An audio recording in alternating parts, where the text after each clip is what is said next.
Gaano ba, Ariela, 2013, no, nung sumali ka sa 2013. Moscow, Russia.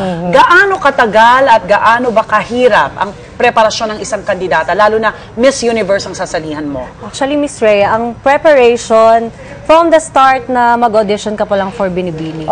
Start na yon. So, kailangan nag-workout ka araw-araw, yung dieta mo. Oo nga, paano yan? So, hanggang manalo ka. So, parang 2 years. 2 years in the making. Oh my goodness. Pero anong unang-una bang pinaghahandaan? Katawan muna? Kailangan ba yung, ano, yung mga question isip na pa sa rin, question answer Q&A? portion, no? Ikaw, sa kaso mo nun? Nung time ko, katawan. Katawan talaga muna. Medyo, especially yung for the Binibini, for the screening.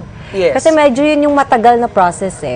Like, for the Q&A, during the time na nung candidate na kami mismo, for Binibini, yun, dire-diretso na yun. Pero I'm wondering kung anong klaseng preparasyon yung ginagawa for the Q&A. Ano yun? Kunyari, may kaibigan nagtatanong sa'yo, ito na yung questions ha, sige, let's practice. Ganito. Ganun ba yun? Or... Pwedeng ganon, Miss Lynn. Actually, yung ginagawa namin parang, since madami kaming girls all together kami, tapos we have our mentor.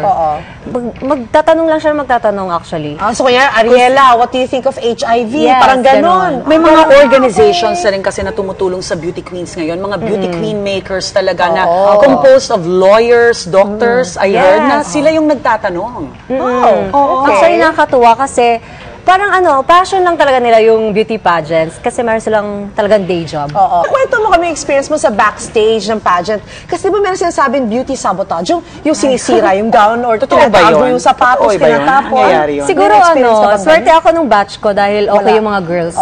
So wala pa na-experience anything. As in, yung mga gamit ko nga nandyan lang. Nakakalat lang pero walang gumagalaw. Pero nung lumipad ka sa Russia, ano yun, may kasama ka ba? Anong mga, kasi yung national costume pa lang na nakikita ko ngayon. Ang hirap kargahin yun, ang laki-laki. Paano ginawa mo? Siguro kaya kami tinrain sa gym para kami magbitbit. Para may muscles kang pambit. Pero sa totoo lang po, mag-isa lang talaga kami. Wow. For departure, going to the pageant itself. Sa mismong Miss Universe pageant, ano yan, may makeup artist ka o ikaw ang mag-aayos sa sarili mo? Siguro it's an advantage if you know how to do your own makeup. Pero may mga makeup team po kami. Like, during my time, siguro mga 15 teams yung nandun. Pero, pero kasi kung isipin mo, there are 86, no paano to, 86 girls. So, umasa ka sa kanila o ikaw? Ay, ako po talaga nag-makeup from the start hanggang final. So, train ka rito sa Pilipinas on how to fix your own face. Kasi merong makeup na hindi rin babagay sa'yo, di ba? Actually, that's the thing. Kasi siguro for the makeup artist, they know how to parang i-conceal ko ano yung flaws mo sa mukha, tapos anong kailangang i-enhance. Pero ang buhok din, di ba? Ang hirap pa siyempre. Ano ba yung ayos mo nung 2013? Ikaw lang din nag-ayos noon? Actually, yan, maganda rin pong parang point kasi yung hair, hindi naman lahat bagay, di ba? So, especially kung gown mo ganito, so parang may certain style ng hair na bagay sa'yo.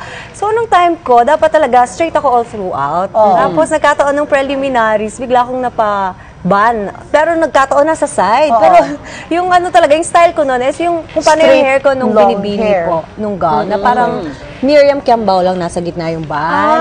Eh, hindi kami nagkaintindihan ng hairstylist. So, nag-third round ka pa rin. So, kaya ako na lang. So, yun po. Pero anong parte ng pageant, tapos tingin mo exciting, pero hindi nakikita ng mga viewers? Siguro yung backstage chaos. Yung mga nagkaganunan yung mga babae, nagkakatamaan. Naka-swimsuit kami, dead man na, mag-spray kami ng mga pang-shimmer, pang-tanning. Ayun po, like yung mga girls, kasi gusto namin naman, kasi I think sa stage, mas okay kasi kapag medyo tan ka. So even the European, sobrang puputi, they also put tanning spray. Away ba sa backstage? Mga kapwa-kandidata? May nakita ka bang away? May talaga, may mga intrigahan. I heard about those stories, pero during my time po, wala naman talaga, as in. Okay, friendly lahat. Actually, what's good pa, they help me pa to tan to spray tan. I'll spray you. So, nagtutulungan lahat. Nagpapahida kami ganyan. Naku, Ara, hinangaan ang iyong sagot sa Q&A portion ng Miss Universe 2013. Paano nyo ba pinaghahandaan, ikaw, paano mo pinaghandaan yung sagot mo? Meron bang parte sa sagot mo na rehearsed o talagang spontaneous yung mga ganon? Ayaw kasi po ng rehearsed eh. Kasi actually, yun nga, pag nandun ka na, kung ano na yung unang maisip, ay na yung masasagot mo. So, kapag nag-rehearse ka pa, pag sanay ka ng memorize, iisipin mo pa yun, which is parang hindi nakakatulong. So, I think, what's important talaga na you really have to read a lot. So basically, you know the facts dapat. Opo. And bago ka magsalita. Be familiar sa lahat ng question na encounter mo, sagutin mo sa sarili mo. Kasi it helps kapag alam mo train ka, you answer everything. Kahit ano pang itanong sa'yo, parang At least alam mo na meron kang, kung kumbaga may backup ka na, itong sasagutin ko because I know the facts of this question. Sinasabi nila parang may Bible na rin ngayon ng mga beauty queens na ito yung mga posibleng tanong na iba to sa'yo. So ito pag-aralan mo na. during So my totoo time, yun. all the questions I heard, sinusulat ko talaga. O, ito sariling sikap si Ariela, di ba? Ay, Thank you ganun very pala. much, Ariela. Thank you.